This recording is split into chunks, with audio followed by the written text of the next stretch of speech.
মন্তেশ্বরে বিজেপির দুই গোষ্ঠীর সংঘর্ষ, ভাঙচুর, বিধায়কের গাড়িতে রাতভর উত্তেজনা। পূর্ব বর্ধমানের মন্তেশ্বরে শনিবার রাতের ঘটনাকে ঘিরে চরম উত্তেজনা। বিজেপির দুই গোষ্ঠীর মধ্যে বিবাদকে কেন্দ্র করে রাতভর উত্তপ্ত হয়ে ওঠে মন্তেশ্বর। যদিও বিজেপি নেতৃত্বের একাংশের দাবি এটি কোনো গোষ্ঠীদ্বন্দ্ব নয়, বরং দুষ্কৃতীদের হানার ঘটনা। ঘটনার মধ্যে সবচেয়ে চাঞ্চল্যকর অভিযোগ, মন্তেশ্বরের বিজেপি বিধায়ক সৈকত পাঁজার গাড়ি ভাঙচুর করা হয়েছে। পাশাপাশি বিধায়ককে উদ্দেশ্য করে অকথ্য ভাষায় গালিগালাজ করারও অভিযোগ উঠেছে। কিভাবে ঘটনার সূত্রপাত?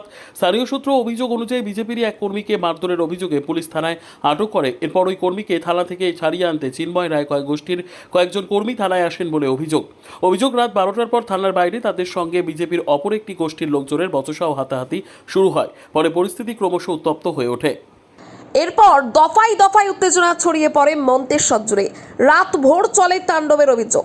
এই পরিস্থিতির মধ্যেই ঘটনাস্থলে পৌঁছন বিজেপির বিধায়ক সৈকত পাঁজা। বিধায়কের গাড়িতে ভাঙচুরের অভিযোগ। বিধায়কের দাবি তিনি কলকাতা থেকে ফিরছিলেন। মন্তেশ্বরের সমস্যার খবর পেয়ে তিনি থানায় যাচ্ছিলেন। অভিযোগ, রাতের অন্ধকারে কিছু লোক তার গাড়ি ঘিরে ধরে ভাঙচুর চালায়। গাড়ির কাঁচ ভেঙে দেওয়া হয় এবং তাকে উদ্দেশ্য করে অকথ্য ভাষায় গালিগালাজ করা হয়। ঘটনাস্থলে পুলিশ পৌঁছলে পরিস্থিতি নিয়ন্ত্রণে আসে। ইতিমধ্যেই ঘটনার বেশ কিছু ভিডিও সোশ্যাল মিডিয়ায় ভাইরাল হয়েছে। সে ভিডিওতে বিধায়ককে নিজের দলের কর্মীদের মাঝখানে আটকে পড়তে দেখা যায়। কি বলছেন চিন্ময় রায়? মন্তেশ্বর 2 নম্বর মণ্ডলের প্রাক্তন যুব মোর্চার সভাপতি চিন্ময় রায়ের দাবি, এটি কোনো গোষ্ঠী কোন্দলের ঘটনা নয়। তার বক্তব্য অনুযায়ী বিধায়ক রাতে থানার উদ্দেশ্যে যাওয়ার পথে কোথাও গাড়ি দাঁড়িয়ে থাকতে দেখে কিছু যুবক এই ঘটনা ঘটিয়ে থাকতে পারে। তবে বিধায়কের সঙ্গে যে কোনো ঘটনা ঘটেছে সেটি সম্পূর্ণ ভিন্ন পরিস্থিতিতে হয়েছে বলেও দাবি করেন তিনি। চিন্ময় রায় আরও অভিযোগ করেন, 12টার পর বাইরে থেকে আসা কিছু বিজেপি কর্মীর কর্মকাণ্ড দলের সাধারণ কর্মীদের মধ্যে ক্ষোভ তৈরি করছে। বন্ধ হয়ে গেছে, তাকে বিনা কারণে বাগাসকে মারধর করা হয় এবং পুলিশ হচ্ছে গিয়ে তাকে তুলে নিয়ে আসে। কারা মেরেছিল? থানায় কিছু বেলা 12টার পর বিজেপি যারা তারাই হচ্ছে গিয়ে এই মারধরটা করেছে, ঠিক আছে। তো থানায় নিয়ে আসার পর আমাদের জোনা 15 ছেলে তাকে থানা থেকে ছাড়াতে গেলে ওরা পরিকল্পনাভাবে যারা বেলা 12টার পর বিজেপি হয়েছে প্রাথমিক থেকে থানা প্রিমিসেসের মধ্যেই ব্যাপক মারধর করে।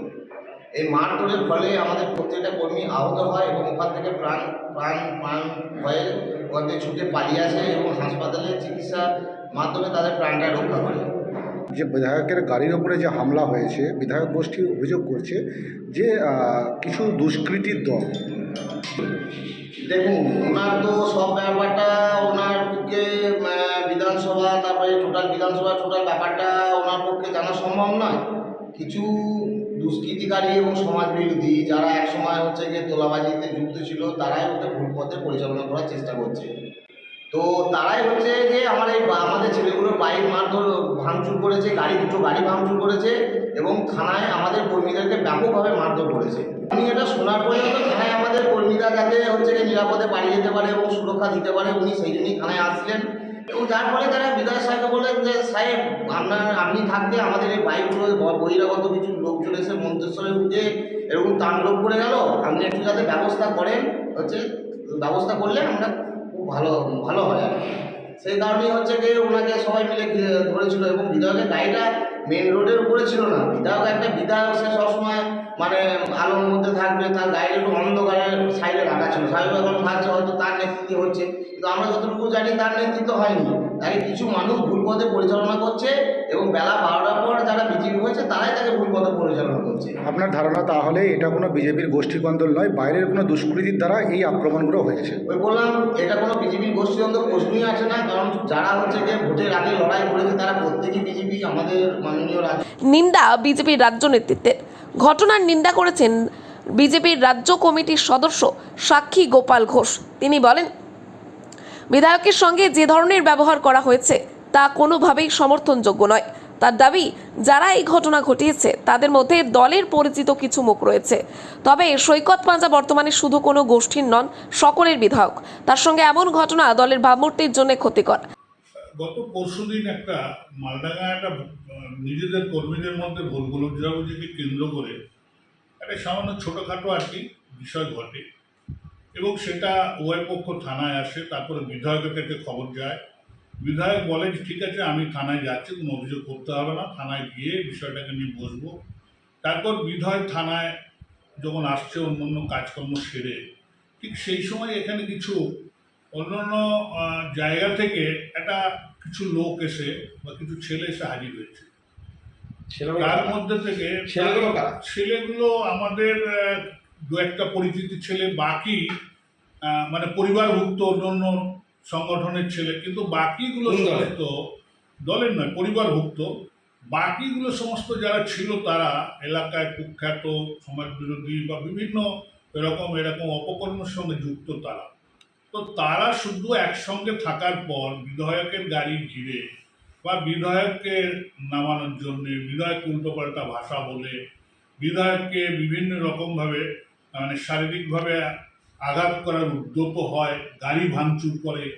এবং এই যে যারা করেছে বা যারা এর সঙ্গে আরো যুক্ত ছিল তারা কেউ বিজেপি এর আগে করেনি।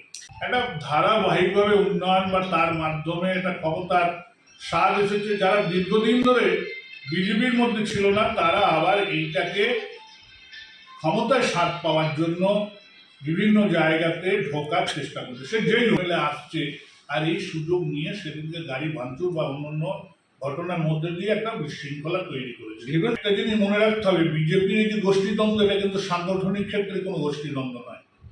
একটা বিধায়ক চিন্ময় রায়কে মারার জন্য তো আসবে এরকম কোনো কিছু বড় ফিগার চিন্ময় রায় নয় বলে আমাদের মনে হয়। এটা কোনো একটা জায়গায় দায়িত্ব আছে, বুথ সভাপতি, তারা আমাদের শক্তি কেন্দ্র ইনচার্জ, তারা মণ্ডলের, জেলা, কোনো জায়গায় একটা ব্যক্তিকে আপনারা চিহ্নিত করুন, করে দেখুন যে তারা কোনো জায়গায় এরকম দায়িত্বপূর্ণ ব্যক্তি আছে কিন্তু আমি যে কি করে বলবো। কিন্তু আসলে নিন্দনীয় ঘটনা কোনো কিছু যদি কারো বলার থাকে বিধায়ককে দলকে, সেটা আলোচনার মাধ্যমে হতে পারে। কারোর উপর শারীরিক গাড়ি বা এরকম জনসমক্ষে ভিডিওর মধ্যে দিয়ে মানুষকে হেউ করা বা কোনো জনপ্রতিনিধিকে হেউ করা, এটা জঘন্যতম এবং ঘৃণ্যতম কাজ। এটা সুস্থ মস্তিষ্কে কেউ করতে পারে না। যারা অসুস্থ মস্তিষ্কে ছিল সেদিনকে প্রকৃতস্থ ছিল না, যার জন্যই এটা করেছে। দাদা, এই নিয়ে থানায় কি কোনো অভিযোগ করেছেন আপনারা? থানায় তো একটা অভিযোগ হয়েছে। এখন পর্যন্ত পুলিশ কি কাউকে অ্যারেস্ট না, করেছে? পুলিশকে অ্যারেস্ট দ্বিধায় বলা যায় যে বিধায়কের নামে একটা অপবাদ বা দলকে হেউ করা, ছোট করা। বিধায়ক মানে দল, দল এবং বিধায়ক এখন সমর্থক, একে অপরের পরিপূরক। তো তার মাধ্যমে দলকেও হেউ করা, ছোট করা এবং উদ্দেশ্যপ্রণোদিতভাবে অন্য যে সমস্ত চক্রগুলো কাজ করছে তাদের মদতপুষ্ট হয়েই যারা বাইরের লোক, আপনাকে প্রথমেই বললাম কোনো বিজেপির দায়িত্বশীল কার্যকর্তা নয়, তারাই সেই সমস্ত ঘটনা ঘটিয়ে এটা বিব্রত করতে চাইছে, বিজেপিকে হেউ করতে চাইছে।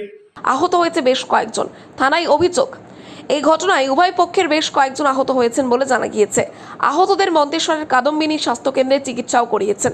ঘটনাকে কেন্দ্র করে উভয় পক্ষের তরফে মন্তেশ্বর থানায় লিখিত অভিযোগ দায়ের করা হয়েছে।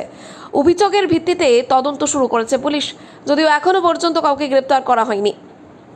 এখন প্রশ্ন উঠছে, এটি কি সত্যিই দুষ্কৃতীদের হানা নাকি বিজেপির অভ্যন্তরীণ গোষ্ঠী কোন্দলের বহিঃপ্রকাশ? নেতৃত্বের একাংশ গোষ্ঠীতন্ত্রের কথা অস্বীকার করলেও ঘটনাটিকে ঘিরে যে দলের অভ্যন্তরে টানাপোড়েনের ছবি সামনে এসেছে তা কার্যতই স্পষ্ট।